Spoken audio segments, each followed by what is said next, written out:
Hi students, good morning. In last video we learned about the basic properties of charges. Okay, today we are going to discuss about the Coulomb's law. Okay, Coulomb's law means வந்து என்ன பண்ண போறோம் அப்படினு சொன்னா charges வந்து ரெஸ்ட்ல இருக்கும்போது in between the charges என்ன நடக்கும் அதுதான் வந்து Coulomb's lawல நம்ம பார்க்கிறது. ஓகேங்களா? In the year 1786 Coulomb deduced the expression for the force between two stationary point charges in vacuum or free space. வேக்கம்லியோ இல்லை ஃப்ரீ ஸ்பேஸ்லியோ ரெண்டு பாயிண்ட் சார்ஜஸ், அதாவது ரெண்டு சார்ஜஸ் வந்து ஸ்டேஷனரியாக பிளேஸ் பண்ணிட்டா in between the two stationary charges what happen அதுதான் Coulomb வந்து discuss பண்ணாங்க. ஓகேங்களா? So let us consider 2 point charges Q1 and Q2 at rest in vacuum and separated by the distance R. ஓகேங்களா? So according to Coulomb, the force on the point charge, Q2 exerted by another point charge Q1 is, according to Coulomb, the force on point charge Q2 exerted by Q1 is F21. F21 means force on the point charge Q2 exerted by the point charge Q1, that will be equal to, so actually K into Q1 Q2 divided by R square into R12 cap in the vector formation ன்றதுனால அப்படி. ஓகேங்களா? இதே வந்து நம்ம சரி okay நம்ம புக்கில் இருக்கிறபடி போயிடுவோம். where R12 cap is the unit vector directed from charge Q1 to Q2. So Q1லேருந்து Q2க்கு போகிறதுனால R12 நம்ம வெக்டார் நோட்டேட் பண்ணியிருக்கோம். ஓகேங்களா? K is the proportionality constant. Okay. So important aspects of Coulomb's law. Coulomb's லாவை டிஃபைன் பண்ண சொன்னாங்கன்னா எப்படி டிஃபைன் பண்ண போகிறோம் அப்படின்னா, Coulomb's law states that the electrostatic force is directly proportional to the product of the magnitude of the point charge and inversely proportional to the square of the distance between the 2 point charges. Actually Coulomb's law வந்து இந்த 2 point charges நடுவில் தான் நம்ம define பண்ண போகிறோம். ஓகேங்களா? So இப்போ இந்த ரெண்டு சார்ஜஸ்க்கு நடுவில் either attractive fours are the repulsive force இருக்கும். ஓகேங்களா? So Coulomb states that the electrostatic repulsive or attractive force is directly proportional to product of the 2 point charges and so அப்ப என்ன ஆகும்? F is directly proportional to Q1 Q2. ஓகேங்களா? F is inversely proportional to square of the distance between them. ஓகேங்களா? So அப்போ இது ரெண்டையும் நம்ம என்ன பண்ணுவோம்? சேர்த்து எழுதுறோம் அப்படின்னா Q1 Q2 divided by R square எழுதுவோம். ஸோ அப்போ F is directly proportional to Q1 Q2 divided by R square. So அந்த ப்ரொபோஷனாலிட்டி சிம்பிளை கேன்சல் பண்ணி ஈக்குவல் போடும்பொழுது Kங்கிற ப்ரொபோஷனாலிட்டி கான்ஸ்டன்ட் ஆட் பண்ணியிருக்கோம். இன் வெக்டார் நோட்டேஷன் ஃபார்மில் எழுதுறதுக்காக ஒரு யூனிட் வெக்டார் ஆட் பண்ணியிருக்கோம். ஓகேங்களா? இப்போ புரியுதா? Right. The force on the charge Q2 exerted by the charge Q1 always lie along the line joining the charges R1 2. ஓகேங்களா? joining the two charges. இப்போ Q2 மேலே Q1ஆல் கிடைக்கக்கூடிய ஃபோர்ஸ் எப்பவுமே இந்த டைரக்ஷனில் தான் இருக்கும். ஓகேங்களா? ஸோ இதில் R12ங்கிறது யூனிட் வெக்டார்னு சொல்லியிருக்கோம். பாயிண்டிங் ஃப்ரம் எங்கேருந்து எங்கே போகுது? Q1லேருந்து Q2க்கு போகுது. Okay. And likewise the force on charge Q1 exerted by the charge Q2. அப்போ என்னாகும் அப்படின்னு சொன்னால் இந்த டைரக்ஷன் என்னாகும்? இஸ் த ஆப்போசிட் டைரக்ஷனாக இருக்கும். ஸோ ஆர் இந்த டைரக்ஷனில் போகும். யார்? Unit vector R21 cap. ஓகேங்களா? ரைட். Next one. ஸோ இதில் வந்து நம்ம இப்போ K கொடுத்துருக்கோம் இல்லையா? ஆக்சுவலி அந்த Kங்கிறது ப்ரொபோஷனாலிட்டி கான்ஸ்டன்ட் மட்டும்தான் சொல்லியிருக்கோம். That proportionality constant K is equal to 1 divided by 4 pi epsilon naught. 1 divided by 4 pi epsilon naught. Actually, K proportionality constant K is equal to 1 divided by 4 pi epsilon naught, and its value is equal to 9 into 10 power 9 Newton meter square per coulomb square. Actually, இதில் values substitute பண்ணி போடணும், போட்டு பாருங்க, try பண்ணுங்க. Okay, so என்ன எப்படி substitute பண்ணுவீங்க அப்படின்னா 1 divided by 4 into pi வட value 3.14 into epsilon naught. Epsilon naught means என்ன அப்படின்னா permittivity of free space or vacuum. Here epsilon naught is the permittivity of free space or vacuum, and its value is equal to 8.854 into 10 power minus 12. 8.854 into இல்லைனா 8.85 ஓட கூட நிறுத்திக்கலாம், ஒன்றும் தப்பு இல்லை. So 8.85 into 10 power minus 12 coulomb square per Newton per meter square. Coulomb square per Newton per meter square. ஓகேங்களா? Right. Next பார்த்தீங்க அப்படின்னா the magnitude of the electrostatic force between the two charges each of 1 coulomb and separated by a distance of 1 meter is calculated as follows. இப்போ நம்மளுடைய formula இருக்கு இல்லையா? So இந்த ஃபார்முலாவில் என்ன பண்ண போகிறோம் அப்படின்னு சொன்னால் இந்த 2 பாயிண்ட் சார்ஜஸ் எடுத்துக்கிட்ட 2 பாயிண்ட் சார்ஜஸும் எவ்வளோ இருக்கும்னா 1 coulomb of point charges. ஓகேங்களா? செப்பரேட் பண்ணி வச்சிருக்கக்கூடிய டிஸ்டன்ஸ் எவ்வளோ அப்படின்னா 1 மீட்டர். அப்போ இந்த ஃபார்முலா என்ன ஆகும்? Q1 Q2க்கு பதிலாக 1 into 1 போடுவோம், R ஸ்கொயருக்கு பதிலாக 1 ஸ்கொயர் போடுவோம். அப்போ என்ன ஆகும்? 1 into 1 by 1 1 தான் கிடைக்கும். Kயோட வேல்யூ நம்ம ஆல்ரெடி ஃபைண்ட் அவுட் பண்ணியிருக்கோம், 9 into 10 power 9. ஸோ அப்போ 9 into 10 power 9 9 into 10 power 9 into 1 into 1 divided by 1 square. So 9 into 10 power 9 Newton. So என்னன்னா the magnitude of electrostatic force between two charges each of 1 coulomb. ரெண்டுமே என்னது? 1 coulomb. Separate பண்ணிருக்கிற distance 1 மீட்டரா இருந்துச்சுன்னா அதனுடைய ஃபோர்ஸோட value 9 into 10 power 9 Newton. ஓகேங்களா? This is a huge quantity. இதுதான் நமக்கு இருக்கிறதுலே பெரிய quantity. So almost equivalent to weight of 1 million ton. We never come across 1 coulomb of charge in practice.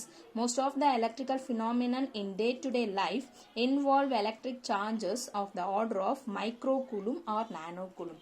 Actually 9 into 10 power 9 coulomb அப்படிங்கிறது பார்த்தீங்கன்னா இருக்கிறதுலேயே நமக்கு highest value. ஓகேங்களா? So அதனால் நம்ம என்ன பண்ணுறோம் அப்படின்னு சொன்னால் இங்கே நம்ம கொடுத்துருந்த 1 coulomb ஆஃப் சார்ஜ் இருந்துச்சு அப்படின்னு சொன்னால் நம்ம கிடைக்கக்கூடிய ஃபோர்ஸ் வந்து மேக்னிடியூட் ஆஃப் ஃபோர்ஸ் வந்து மேக்ஸிமம் கிடைக்கும். ஆக்சுவலி இது வந்து ப்ராக்டிக்கலாக நம்ம பார்க்கும்போது we never come across 1 coulomb of charges. ஓகேங்களா? நம்ம ப்ராக்டிக்கல் லைஃப்பில் நம்மக்கிட்ட 1 coulomb ஆஃப் சார்ஜஸ் அப்படிங்கிறது நம்மக்கிட்ட இல்லை. ஸோ அப்போ நம்ம என்ன பண்ணுவோம்? For most of the electrical phenomena in day-to-day life involve electrical charges. எவ்வளோ கிடைக்கும் அப்படின்னா மைக்ரோ கூலும் அப்படி இல்லைன்னா நானோ கூலும்ல தான் நமக்கு கிடைக்கும். ஓகேங்களா? So in SI units, Coulomb's law in vacuum takes the form F21 equal to 1 by 4 pi epsilon naught Q1 Q2 by R square R12. இந்த மீடியமா இருந்துச்சுன்னா இந்த எப்சிலான் நாட்டோட வேல்யூ என்னவா மாறும் அப்படின்னா எப்சிலானா மாறிடும். ஓகேங்களா? வேக்கம் அப்படின்னு சொன்னா எப்சிலான் நாட் இருக்கும். இந்த மீடியம் ஆஃப் பெர்மிட்டிவிட்டின்னு சொன்னா எப்சிலான் இருக்கும். ஓகேங்களா? So therefore the force between the charges in the medium அப்படின்னும் போது என்ன செய்யலாம்? நம்ம அப்படி ஃபார்முலாவில் 1 by 4 pi epsilon naught பதிலாக epsilon அப்படின்னு நம்ம எழுதலாம். என்ன எழுதலாம்? epsilon நாட்டுக்கு பதில் epsilon யூஸ் பண்ண முடியும். So the force between 2 point charges in a medium other than vacuum is always less than that in vacuum. So எப்போவுமே எப்படி இருக்கும் அப்படின்னு சொன்னால் மீடியத்தில் இருக்கக்கூடிய வேல்யூ வந்து எப்போவுமே வேக்கமில் இருக்கக்கூடிய வேல்யூவை விட கம்மியாக தான் இருக்கும். So always less than that in vacuum. வேக்கமில் கிடைக்கக்கூடிய ஃபோர்ஸை விட மீடியமில் இருக்கக்கூடிய ஃபோர்ஸ் வந்து லோவாக இருக்கும். So we can define the relative permittivity for a given medium. So அதை எப்படி நம்மளால டிஃபைன் பண்ண முடியும்னா இந்த ரெண்டு ஃபோர்ஸையும் நீங்கள் ரெண்டுமே ஈக்குவல் ஃபோர்ஸஸ். ஸோ அதனால் டிவைட் பண்ணி பார்த்தீங்க அப்படின்னு சொன்னால் நமக்கு எப்சிலான் பை எப்சிலான் நாட் கிடைக்கும். So that epsilon by epsilon naught is always equal to epsilon r. What is the meaning of epsilon r? Epsilon r is the relative permittivity. ஓகேங்களா? So அப்போ for vacuum or air epsilon r ஓட value வந்து 1 இருக்கும். and all other medium epsilon r is greater than 1. ஓகேங்களா? Next பார்த்தோம் அப்படின்னா Coulomb's law has same structure as Newton's law of gravitation. 11th படிச்சிருப்போம். நம்ம நியூட்டன்ஸ் லா ஆஃப் கிராவிடேஷன் சொல்லிட்டு படிச்சிருப்போம். அதே மாதிரி தான் கூலும்ஸ் லாவும். ரெண்டுமே என்ன நடக்கும் அப்படின்னு சொன்னா இதில் வந்து directly proportional to charges Coulomb's law. Gravitationல என்ன படிச்சிருப்போம் directly proportional to product of the masses of objects. ஓகேங்களா right ரெண்டுத்துலையுமே inversely proportional to the square of the distance between them. ரெண்டுத்துலையுமே square of the distance between them பார்த்துருப்போம் ஓகேங்களா அங்கே charges பற்றி பேச போகிறோம் Coulomb's லாவில் நியூட்டன்ஸ் லா ஆஃப் கிராவிடேஷனில் masses பற்றி பேச போகிறோம் ஓகேங்களா right so the electrostatic force is directly proportional to the product of magnitude of 2 point charges and gravitational force is directly proportional to product of two masses but there are some important differences between these two laws so இது ஒரு important questionல கேட்பாங்க what are the difference between the Coulomb's laws and gravitation Newton's law of gravitation ஓகேங்களா so the gravitational force between two masses is always attractive தான் இருக்கும் ஆனால் Coulomb's லாவில் பார்க்கும் பொழுது இது ரெண்டுமே ப்ளஸ்ஸாக இருந்துச்சுன்னா ரிப்பல்சிவ் ஃபோர்ஸாக இருக்கும் ப்ளஸ் அண்ட் மைனஸாக இருந்துச்சுன்னா அட்ராக்டிவ் ஃபோர்ஸஸாக இருக்கும் ஸோ கிராவிடேஷன் ஃபோர்ஸ் எப்போவுமே gravitation force is always attractive force but Coulomb force between the two charges can be attractive or repulsive depending on the nature of charges okay first difference second difference என்னன்னு பார்த்தோம் அப்படின்னு சொன்னால் த gravitational கான்ஸ்டன்டோட value வந்து 6.626 into 10 power minus 11 Newton meter square per kilogram square. The value of the constant K அங்கே இருக்கக்கூடிய universal gravitational கான்ஸ்டன்டோட value 6.626 into 10 power minus 11 இங்கே நம்ம படித்த கேயோட வேல்யூ என்ன படிச்சிருக்கோம் பாருங்க k is equal to 1 by 4 pi epsilon naught சொன்னோம் இல்லையா ஸோ அந்த கேயோட வேல்யூ பார்த்தீங்கன்னா 9 into 10 power 9 இங்கே 10 power minus 11 இங்கே 10 power 9 ஸோ the Coulomb's lawல கிடைச்சக்கூடிய ஃபோர்ஸ் கான்ஸ்டன்டோட value is always greater than gravitational force ஓகேங்களா ஸோ அப்போ கிராவிடேஷனல் ஃபோர்ஸோட வேல்யூ வந்து கான்ஸ்டன்ட் வேல்யூ வந்து ஸ்மாலராக இருக்கும் when compared to the Coulomb's லாவோட கான்ஸ்டன்ட் ஃபோர்ஸ் கான்ஸ்டன்ட் வந்து மேக்ஸிமமாக இருக்கும் ஓகேங்களா the gravitational force between two masses is independent of the medium எங்க கூலும்ஸ் கிராவிடேஷனல் ஃபோர்ஸை பொறுத்த வரைக்கும் அந்த எந்த மீடியத்தில் இருக்கு அப்படிங்கிறது நம்ம டிபெண்ட் பண்ணி இல்லை ஓகேங்களா so 1 kilogram of two masses எடுத்திருந்தாலும் சரி எங்கே வச்சாலும் சரி அந்த கிராவிடேஷனல் ஃபோர்ஸ் கான்ஸ்டன்ட் வந்து கான்ஸ்டன்ட் தான் சேஞ்ச் ஆகாது ஆனால் electrostatic force between two charges பார்த்தீங்க அப்படின்னு சொன்னால் நேச்சர் ஆஃப் த மீடியம் அது சேஞ்ச் ஆகும் பிகாஸ் வந்து இங்கே ரெஸ்ட்டில் நம்ம மூவ் பண்ணியிருப்போம் ஸோ எப்சிலான் வந்து மீடியம் இருக்கும் எப்சிலான் நாட் வந்து வேகமாக இருக்கும் ஸோ அப்போ அது எந்த மீடியம்ல நம்ம பிளேஸ் பண்ணுறோமோ அந்த மீடியத்துக்கு ஏற்ற மாதிரி கூலும்ஸ் லாவோடைய ஃபோர்ஸ் வேல்யூ வந்து சேஞ்ச் ஆகும் ஆனால் கிராவிடேஷனல் ஃபோர்ஸோட வேல்யூ சேஞ்ச் ஆகாது ஓகேங்களா Next, the gravitational force between 2 point masses is same whether the two masses are at rest or in motion.